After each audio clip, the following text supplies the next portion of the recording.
Hello friends, आज हम बात करेंगे पोर्टल हाइपरटेंशन के बारे में। हाइपरटेंशन होता है कि नॉर्मल बीपी जो है बढ़ जाता है तो उसको हाइपरटेंशन कहा जाता है।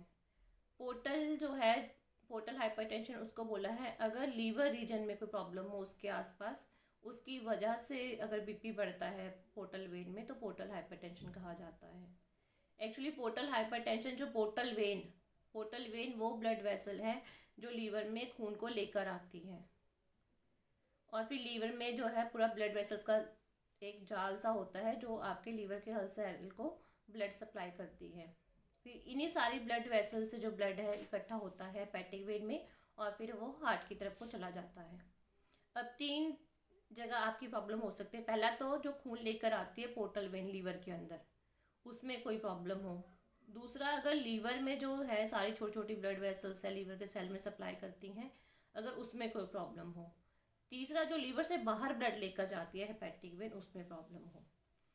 तो जो है आपका जो पोर्टल वेन है वो तो है कि अगर आपका पोर्टल वेन थ्रोम्बोसिस मतलब किसी कारण से आपकी जो पोर्टल वेन है उसमें ब्लॉकेज हो जाए।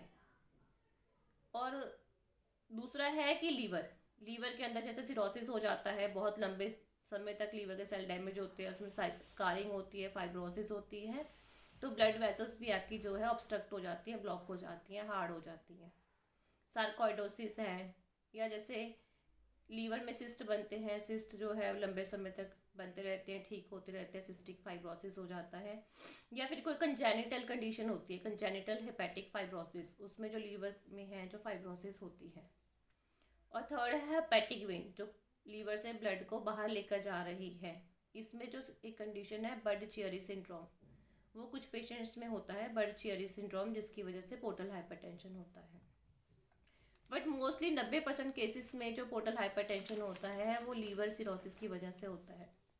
मतलब लीवर के सेल्स आपके लंबे समय तक डैमेज हुए, हमारी बॉडी ने उसको रिपेयर किया, जिसकी वजह से उसमें स्कार पड़ जाते हैं, निशान पड़ जाते हैं, वहाँ की स्किन स्ट्रेच हो जाती है, हार्ड हो जाती है, और फिर उसमें मौजूद जो बाइल डक्ट्स हैं वो भी हार्ड हो जाती है, और ब्लड वेसल्स भी जो है वो हार्ड हो जाती हैं और बंद हो जाती है, ब्लॉक हो जाती हैं।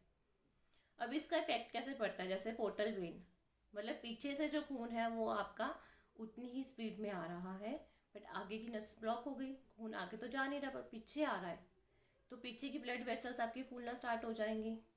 अब मैंने आपको बताया था कि जब भी हम कुछ खाते पीते हैं, जो भी हमने खाया पिया वो पहले लीवर में आता है, लीवर उसमें से टॉक्सिन्स को बॉडी से बाहर निकालता है। तो जब ये आपकी पोर्टल वेन है, ये पीछे से आपकी जो खाने वाली पाइप है, आपकी जो पेट है, आपकी आंतड़ियाँ हैं, इंटेस्टाइन्स और पैनक्रियास और स्प्लीन, इससे ब्लड लेकर आती है। मतलब पोर्टल वेन आपकी जो ऊसोफेगस है, स्टमक है, इंटेस्टाइन्स है, स्प्लीन और पैनक्रियास, इसमें से ब्लड लेकर आती है और लीवर में देती हैं। तो जब लीवर में ये यहाँ पे ब्लॉकेज हो गई तो पीछे की ब्लड वेसल्स फूल जाएंगे आपकी। पहले क्या है, हमारी जो बॉडी में भगवान ने सिस्टम बना रखा है कोलेट्रल वेसल्स। कोलेट्रल वेसल्स में जो रहती है नॉर्मली एमरजेंसी के लिए बनाई है, कि अगर जब आपकी कोई एमरजेंसी कंडीशन आ जाती है जिसमें आपकी नॉर्मल ब्लड वेसल्स जो है बंद हो जाती हैं, ब्लॉकेज हो जाती है या ऑब्स्ट्रक्ट हो जाती हैं, तो कोलेट्रल वेसल्स खुल जाती हैं बॉडी की। ये एक एमरजेंसी वेसल्स है, नॉर्मली ये बंद होती है, ब्लड सप्लाई इसमें नहीं होती, लेकिन जब आपके लीवर में ब्लड वेसल्स डैमेज होना स्टार्ट होती है तो कोलेट्रल वेसल्स खुल जाती हैं। ये जो है डायरेक्ट ब्लड जो है आपकी बॉडी में सर्कुलेट करती हैं, बट इनकी क्वांटिटी क्या है कि छोटी ब्लड वेसल्स होती हैं, तो इतना सारे जो ब्लड है उसको वो मैनेज नहीं कर पाती। तो आपकी जो पीछे की जो वेसल्स है सारी डायलेट होना शुरू हो जाती हैं, क्योंकि ब्लड स्पीड से आ रहा है पीछे से, तो आपकी ब्लड वेसल्स जो है फूलना शुरू हो जाएंगे, पेट की, आपकी खाने वाली पाइप की, आपकी इंटेस्टाइन्स की।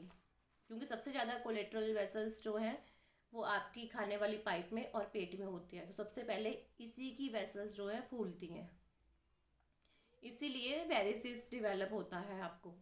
जो खाने वाली पाइप है उसकी ब्लड वेसल्स फूल जाती हैं, पेट की फूल जाती हैं, तो इसकी वजह से आपको ब्लीडिंग आती है, जैसे किसी को खून की उल्टी भी आती है, पेट में ब्लीडिंग हो जाती है, फिर वो जो मल है या स्टूल आप पास करते हैं वो डार्क कलर का हो जाता है क्योंकि उसमें ब्लड प्रेजेंट होता है।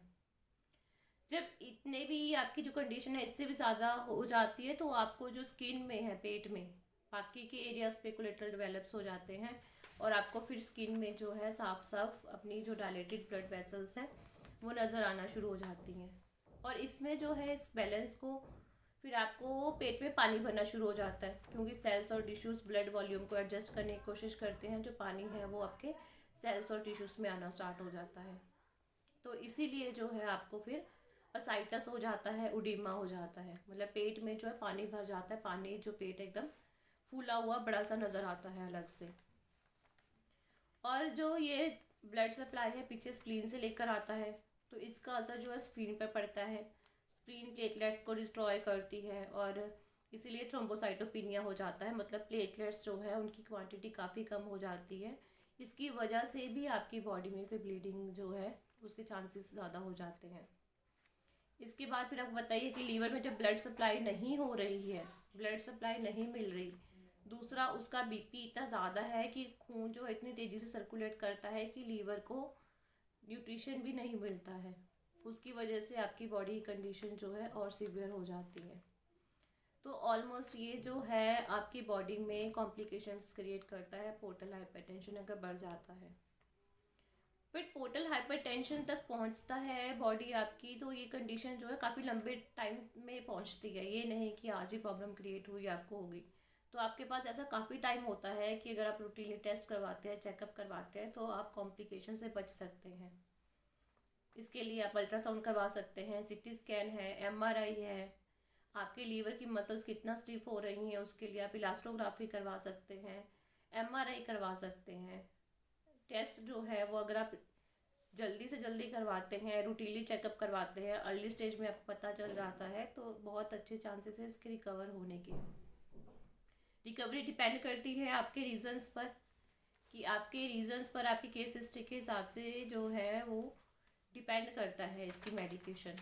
होम्योपैथी में बहुत अच्छा ट्रीटमेंट है इसका, बट उसके लिए आपकी पूरी डिटेल केस हिस्ट्री ली जाती है, उसके बाद फिर आपको जो मेडिसिन जो है एडवाइस की जाती है। अब इसमें क्या है कि लास्ट में जो एंड स्टेज लीवर डिजीज़ हो जाता है पोर्टल हाइपरटेंशन में, तो उसमें आपके मुंह पे स्मेल आने लग जाती है, क्योंकि टॉक्सिन जो है बॉडी में घूमना शुरू हो जाते हैं।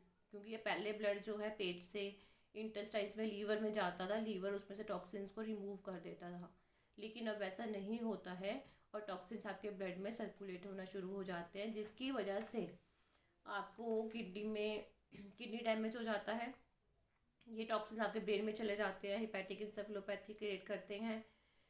माइंड जो है वो कंफ्यूज रहता है, मेमोरी वीक रहती है, मतलब माइंड से रिलेटेड बहुत सारे सिम्टम्स जो है आपको आना स्टार्ट हो जाते हैं इसमें, क्योंकि टॉक्सिन्स ब्लड में सर्कुलेट कर रहे हैं, लीवर में ब्लड जा नहीं रहा, क्लीनिंग हो नहीं रही, तो टॉक्सिन्स ब्लड में घूमेंगे तो प्रॉब्लम क्रिएट करेंगे, और इसी की वजह से जो है बाकी ऑर्गन्स पर भी इफेक्ट आना शुरू हो जाता है।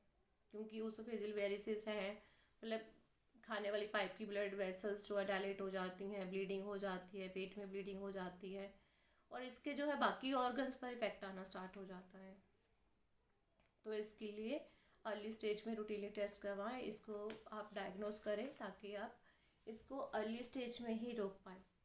स्टार्टिंग में इसके प्रोग्नोसिस बहुत अच्छे होते हैं, लास्ट में थोड़ा मुश्किल हो जाता है, बट पहले ही आप अपनी डाइट, अपना लाइफस्टाइल अपना ठीक रखें तो ये प्रॉब्लम आएगी नहीं आपको। तो ये था पोर्टल हाइपरटेंशन। कोशिश मैंने की थी कि आपको एक जनरल लैंग्वेज में मैं इसको समझा पाऊँ, ताकि आप इसको समझ पाएँ ईजिली। तो अगर आपको मेरा वीडियो पसंद आए तो लाइक कीजिए, शेयर कीजिए, सब्सक्राइब कीजिए। नमस्ते।